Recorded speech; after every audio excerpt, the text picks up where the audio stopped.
I'd like to thank the members of the Academy for honoring my fellow nominees and myself. This means a lot to me since it comes from a role in which I was directed by my father. Hard moments are, they have to be hard. If they weren't hard, it wouldn't be any good. Anjelica Huston stayed quiet for decades about her 17-year relationship with Jack Nicholson. Everyone knew he cheated, but no one knew the real story. In 2025, at 74, she finally broke her silence. She revealed the shocking truth about why she stayed despite everything. The affairs, the violence, the secret pregnancies, and the moment she beat him with her fists until he cowed. But her biggest confession wasn't about his betrayals. It was about a secret she kept hidden for 6 years that changed everything. Anjelica Huston was born on July 8, 1951 in Los Angeles at the Cedars of Lebanon Hospital. But even her birth came with drama. Her father, the famous director John Huston, was thousands of miles away in Uganda filming The African Queen. He had to be reached by telegram at a local post office just to be told his daughter had arrived. Her mother, Enria S., was a gifted ballerina, and Anjelica came into a family that looked magical from the outside, but it was a strange kind of home. Anjelica didn't go to school like most children. She and her brother Tony were tutored at home. They grew up in silence, surrounded by fields and animals, cut off from other kids. Their father was barely there, and their mother was often left alone to manage things. As the years passed, more family members appeared, including an adopted brother named Pablo and a half-sister called Algra, who everyone nicknamed Legs. Then came another half-brother, Danny. One of her uncles was the actor Walter Huston, and she would one day become the aunt of actor Jack Huston. But even with all these people, Anjelica often felt like no one was really there. Then everything shattered on January 29, 1969. Enria was just 39 when she died in a violent car crash near Dijon, France.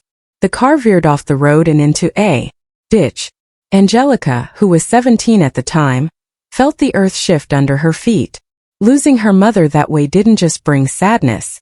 It brought rage, abandonment, and confusion. She wasn't a child anymore, but not yet grown. And now, the one person who had always stayed had vanished. Soon after, she moved from Ireland to London with her father. But nothing about that move felt like a fresh start. It only deepened the emptiness. In London during the late 1960s, Anjelica tried to find herself, but it wasn't easy. She dropped out of school at 16. Kids had bullied her for her height. She stood almost 6 feet tall, and her dyslexia made reading feel like torture. They called her names. She started sneaking into smoky clubs where bands like the Yardbirds played. Her rebellion was quiet but firm. Then at 18 in 1969 she landed her first big modeling job with Vogue.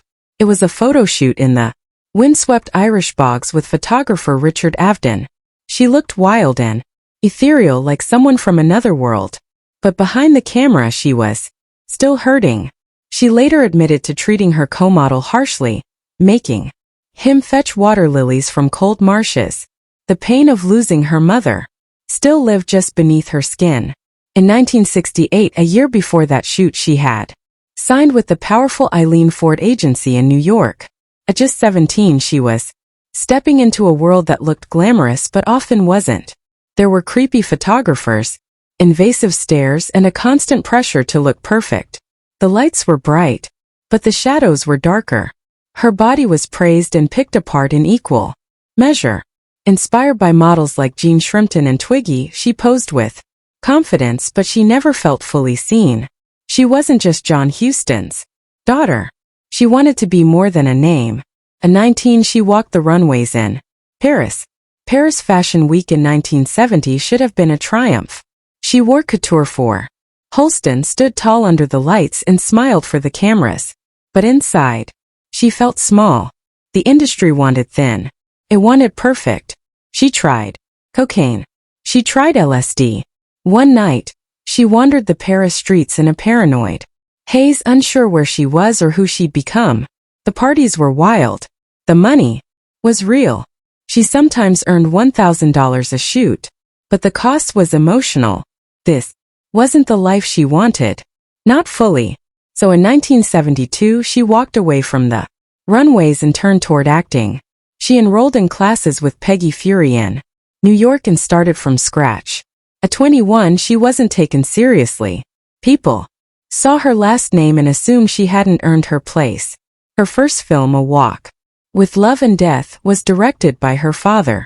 She was only 18 during filming, and their relationship cracked under the weight of it. He lost patience with her. She couldn't remember her lines. Critics didn't hold back, and neither did her father. He favored her brother Tony, something he would later admit on his deathbed in 1987. That truth, told so late, only deepened old wounds. She had known since 1963, when John had called her and Tony to Rome during filming of the Bible, that there was another half-brother named Danny. That memory stayed sharp for years. It was just one more sign of how love in their family always seemed divided. In 1975, she appeared in The Man Who Would Be King.